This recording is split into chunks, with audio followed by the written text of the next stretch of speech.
Now, privacy and security. So this is essential, right? And there's a big difference between privacy and security in some cases. And WhatsApp is a great example of that, right? So WhatsApp currently does have security, right? It's encrypted, which means Facebook, who owns it, cannot see the messages that you and your clients send back and forth. No one can see it. It's hard to break into. It's a secure interaction, but it doesn't have privacy, right? For two ways. Right now, Facebook collects a little bit of data about anyone who has a WhatsApp account, but if you use groups, for example, everyone can see each other's phone numbers in the group, right? So Sahar mentioned distribution lists. That's an essential way to use, instead of groups, when you're sending information to a group of clients, because they don't see each other's information. But if you create a group, you need to get informed consent from everybody in the group that they understand they're sharing their personal phone number or whatever phone number they're using for WhatsApp. And then you have to explain to people that just because we're in a group, it doesn't mean you can contact each other individually. You must ask for permission to do that. It doesn't mean you can share anything that anyone does, says, or provides, all of those kinds of, so again, below the surface, of how we use these tools, that's becoming a power user as well. So if I'm using WhatsApp groups, and a lot of organizations do, have I gone through the strategic process of, do I understand the privacy implications of doing that? Do my clients understand it? Are they fully informed about it? So on the right here is a really good website. I'll click and open the website so you can kind of see that it just, that image is just the beginning of a big, long conversation about how to choose the platforms and what the different kinds of platforms are. But it kind of walks us through. So for example, do I need audio and video in my interactions with the client? No. Okay, if it's text, are people okay with sharing their phone numbers? And you can see yes, no. And these are the tools. So Signal, WhatsApp is here. They didn't include WhatsApp, and they make a specific mention of it because Facebook owns it. So they don't trust WhatsApp in this particular website because they don't trust WhatsApp. Fair enough. So what they do though is walk through and say, yes, I need end-to-end encryption. It must be secure for my interactions. So here are the tools that you can use. Here are some of the free tools. Here are the paid tools, et cetera, et cetera. So what we get into are these decision matrices or the decision trees, right? How do I need to communicate with my client? And this also helps us when we're having interactions with clients to move them to more secure technologies if what we're using isn't secure. And the example I always give is, maybe you started to have an interaction with someone on your organizational Facebook page, and they start to reveal personal information. So you need to have two things. You need to have a plan in mind to recognize that is a personal information being shared in a public space. Even if it's a private group or a private page, it's still public, in the sense that other people can see it. So the policies and processes kick in immediately that say, delete that message the person directly and say, here's why I deleted your message. Now here's a place where we can interact securely. Please call me, please use WhatsApp, or please physically come into the organization. And you've prepared your clients ahead of time, even saying, we have a multitude of different ways to communicate. We will always move you to the more secure ones when necessary, kind of thing. But you have to have a plan as an organization, right? We call it Plan B kind of thing. And that has to be communicated internally, operationalized, and then communicated with clients. So they understand, why did you delete my information? Well, here's why. Because you posted personal information in a public space. We don't want you to have any problems. We want you to maintain your privacy. Here's why privacy is important. Every opportunity is an opportunity to educate as well. And here are the options for us to interact securely. And then you have to have, as an organization, you have to have those options and understand the limitations of each one of those options as well. So in a case like this, you go from Facebook maybe to WhatsApp, and then you can have a secure interaction with that person. Maybe it's over the phone. Maybe they decide to call you or you call them, or maybe they come in physically to your center when they're able to, for example. And then of course, right? So they come into the center. Do you have a private place to meet with them? It's the same equivalent online and offline of having privacy and security in those spaces. So all of that is to say is that we need to be able to understand the tools we're using, how private and secure they are. We need to understand the tools our client might want to use with us and when it's okay to use them. So broadcasting information on Facebook, if everyone is Facebook users, is perfectly fine. If I want to share information about an event or some information about housing or settlement, information that's not tied to a person's identity. But the moment we have start to have a personal interaction or someone starts to share personal information, we need to have the triggers, if you will, to say, now we need to go private with this. And then we need to have an ability to do that with our clients. And we need to have an ability to explain to them why we're doing that, because not everybody does that, right? I mean, if I asked you how many times people shared their PR cards via email, everyone's hand would go up, right? But email is not a secure way to share personal information. It's not encrypted. It's not secure at all. People can pluck it out of the air if they want to. And so we need clients to understand that. We need to understand that ourselves, for example. So this is just a really important way to talk about there's processes that have to be happening. There's your own knowledge and skills, and then there's the client side of helping them understand. This article talks a little bit about WhatsApp alternatives. And as you'll see here, it goes through and gives you a sense of, anonymity, measures things like, are they openly audited? And what that means is, do they open up their technology to a third party to assess how private and secure it is? Tells you the jurisdiction where they're in. And so that has implications for privacy laws, right? So, the US has weaker privacy laws than Switzerland, which may have different privacy laws than United Arab Emirates, et cetera, et cetera. So this is just, again, another way for us to start tracking and understanding the tools that we're using. And you remember when Facebook came out with, I think it was about a year ago, when people started, there was a new privacy policy and people started to leave Facebook, right? Or leave WhatsApp for Signal and some of the other ones. That's where these kinds of resources came out to say, if you're going to do it, you need to make the right decision. So for example, a lot of people went to Telegram, which is not end-to-end encrypted, but has more features, for example. So once again, understanding the implications of these different tools. So an article like this will actually take you through additional information to understand. Let me just scroll all the way up. What these different tools are, their pros, right? Their cons, right? So I use Signal, I like Signal, but it's not private, right? Because it requires a phone number just like WhatsApp does. So in that sense, it's not a private tool, but it is encrypted, et cetera, et cetera. So that gives that there are these, is automated messaging possible for Instagram DMs? That's a good question. The short answer is, I don't know. But there probably are third-party tools that might interact with Instagram. There's services like Twilio, which are these companies that help you do automation when it comes to digital messaging and things like that. But Instagram DMs are also not secure, right? They're private, but they're not encrypted, is my understanding. So again, we have to kind of understand the implications of how much can be shared in those spaces. Right now in the app, I don't think you can do it in the same way you can with WhatsApp Business, for example. But that may come because I know that Facebook is very focused on the messaging market, for example. Let's look at the article and I will tell you. So there are encryption concerns because, as you see here, they are openly audited, but they're not fully encrypted, right? You have to turn on encryption. Let's see. So Telegram servers are not end-to-end encrypted. If you do secret chats, so you have to both turn on secret chats, right?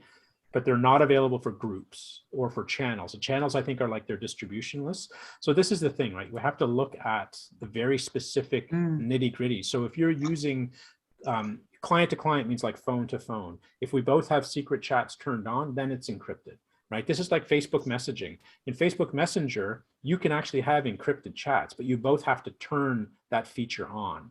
So organizations like this don't necessarily recommend, because it requires an extra step, whereas WhatsApp is end-to-end encrypted no matter what, right? Signal is end-to-end encrypted.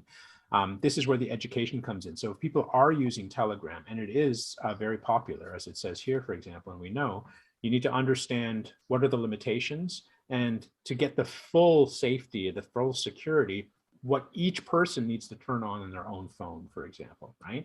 So we see here that you can have end-to-end one-on-one stuff, but you have to, it's only with secret chats. So yeah, a lot of people change to Telegram, and are using group chats and things like that, but those aren't fully secure. And that's important, again, to understand. That's why we have to become power users of every tool, right? We have to do our own research. We have to figure these things out. And there's lots of great places like security experts online that share this information, because it changes all the time. right? So that's the other thing is once you start using a tool, you have to keep up to date on the changes on that tool. So a year ago, I would have said to you that WhatsApp is both private in the sense of what Facebook doesn't get anything, but in groups it's not private because people share their phone numbers, and fully encrypted. And now I would say it's also not private between WhatsApp and Facebook, right? So those kinds of differences, and they change based on how the organizations change their own terms and conditions. To find that middle ground between what your clients are using and willing to switch to and what you're willing to use, and then understanding where you might need to use multiple tools. So for example, you might be using WhatsApp or Telegram with clients, and if you're using secret chats, or if you're messaging on WhatsApp, you're fine. You can share that information back and forth as long as you're both using the right settings. But if you're doing a group chat, it might not be. If they don't have secret chats enabled, or if it's not a secret chat, then you have to understand that it's not secure. And then there are other ways that people can upload information, right, to cloud storage and send it to you, that through secure with a password, for example. So there's no short answer. I can't give you the short answer right now, because the first thing is I would have a bunch of questions to you to go through. What are those cases? How is it that you are having those interactions? And then we could figure out the right solution for it. Zoom has encryption, even for the free version. But again, if we look at Zoom, that's changed over time, right? They weren't encrypted a year and a half ago, and now they're using end-to-end encryption. So you can have secure interactions back and forth with people. But they also, they route data, so some of the information flows through different countries, right? So I know that I can go into Zoom and I can turn off China as a data routing area, because China is less secure as a country when it comes to internet infrastructure. So that's an important thing for me to be able to know, that I can go, if I'm not comfortable with the privacy policies of a certain country, Zoom has made it possible for me to say, no, don't send my information through that country. Now that might seem like overkill in some way, like what does China care about my information? But that's just privacy and security practice, right? And we just get into those habits, because everyone's information should be treated as private, regardless of what we might think someone might want to access it or not. So again, that's the power user tool, understanding that maybe I don't want my information to go through that country's internet infrastructure. Now, the other thing you need to be doing is making sure you have strong passwords, making sure that you have a PIN on your phone, making sure you're using two-factor or multi-factor authentication, right? Updating the latest security updates, right? So Zoom is updating all the time. How often do any of us go to, when we open the Zoom software and go and say, check for updates, right? Just like any software, the updates are not just feature updates, they're also bug fixes and security fixes and things like that. So we always need to be doing that. And then there's the human side of privacy and security, right? Is this message legitimate? Should I click on this link? Even though it came from my client, does it seem fishy? Do I understand if it says, Amazon.something.com, that it's not actually Amazon? Right? But even though Amazon's in the title of the website address, all of that kind of knowledge and things like that are also important when it comes to security and privacy. And it's important. So there's a few ways. One is to subscribe to any updates that come from the service provider themselves. So WhatsApp will post on their blog whenever there's a major change or something like that. And sometimes they'll even send it out to everyone who's using the device, a change in our terms and conditions or a change in our privacy policy.